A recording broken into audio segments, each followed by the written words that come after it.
দুষ্টু নেতা এবং কর্মীদের থেকে, চোর এবং ডাকাতদের থেকে আল্লাহ তাআলার কাছে আশ্রয় চাচ্ছি। আসসালামু আলাইকুম ওয়া রাহমাতুল্লাহ। 2 মিনিটে ওরা আপনার মূল্যবান জানটি নিয়ে নিবে। 2 নম্বর সূরা আল বাকারার 84 নম্বর আয়াতে আল্লাহ বলে দিয়েছেন, লা তাসফিকু দিমাকুম, কাউকে তোমরা খুন করো না। 5 নম্বর সূরা আল মাইদার 2 নম্বর আয়াতের অংশে বলা হয়েছে, ওয়ালা তাআওয়ানু আলাল ইসমি ওয়াল উদওয়ান, গুনাহের কাজে এবং বিদ্রোহীর কাজে তোমরা সহযোগিতা করো না একে অপরকে।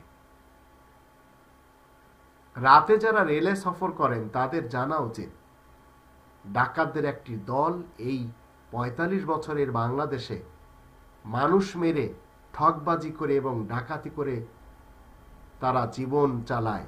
এই বাংলাদেশ রেলওয়েতে ডাকাতি করে। এই ডাকাতদের একটি দল ক্রমান্বয়ে বাড়ছে।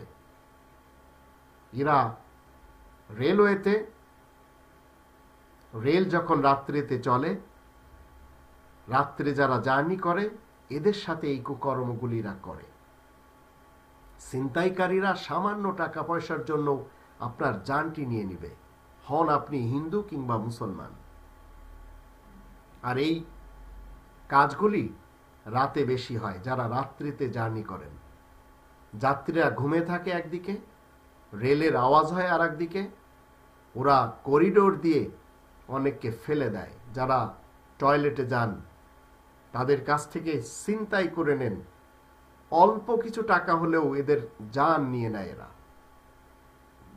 আপনাদের সকলকে আমি অবগতির জন্য বলতে চাই, একটু সতর্কতা অবলম্বন করে জার্নি করুন, নইলে আপনার জানটি এরা নিয়ে নেবে। এই 45 বছরে লক্ষ মানুষ মারা গেছে যে রেল থেকে। আমরা শুনি এরা নিজের আত্মহত্যা করেছে, আসলে তা না, এদেরকে এই ছিনতাইকারীরা ফেলে দেয়।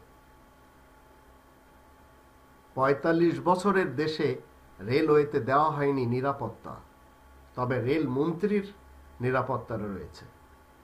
তার ইচ্ছাতে বৃদ্ধ বয়সে বিবাহ করার অনুমতি দেওয়া হয়েছে।